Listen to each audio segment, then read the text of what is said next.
आहे। आज पाडवा आहे। पाडव्याच्या देखील सगळ्यांना खूप खूप शुभेच्छा। हा पाडवा म्हणजे नवीन संकल्प, नवीन पर्व, सगळ्यांच्या आयुष्यामध्ये सुख समृद्धी आनंद घेऊन येवो अशा मनापासून शुभेच्छा।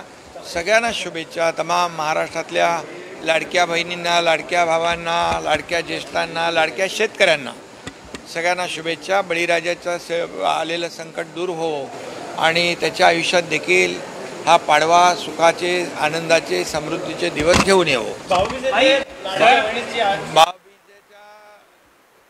म्हणजे ते लाडक्या बहिणींच्या भाऊबीज मिळणारच, भाऊबीज मिळणार आणि लाडकी बहीण योजना कायम सुरू राहणार। रोहित पवारांचं म्हणणं आहे की आरएसएसवर बंदी घाला। ज्या पद्धतीने कर्नाटक सरकारने आरएसएसवर बंदी घातली त्यामुळे महाराष्ट्रामध्ये कॉलेज आणि इतर ठिकाणी आरएसएसचे लोक घुसते आहेत, ते कुठेतरी कॉलेजमध्ये वातावरण खराब करण्याचा प्रयत्न करतात। खरं म्हणजे अशा प्रकारचं वक्तव्य हे दुर्दैवी आहे आणि निषेधार्ह आहे।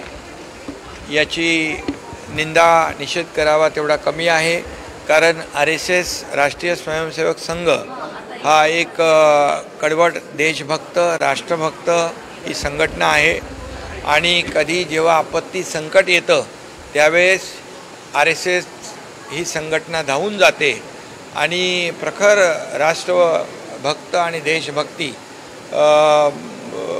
वर काम करणारं हे आरएसएसचं संघटन आहे आणि खरं म्हणजे अशा आरएसएसवर बंदी घालावी असं म्हणणं अतिशय दुर्दैवी आहे, अतिशय चुकीचं आहे।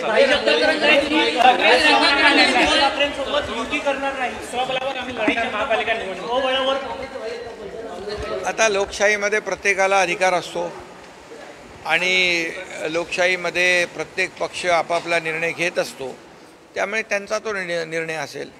त्यामुळे मी एवढंच सांगेन की लोकसभा महायुतीने आम्ही जिंकलो, विधानसभा महायुती लँडस्लाईड विक्ट्री घेऊन जिंकलो।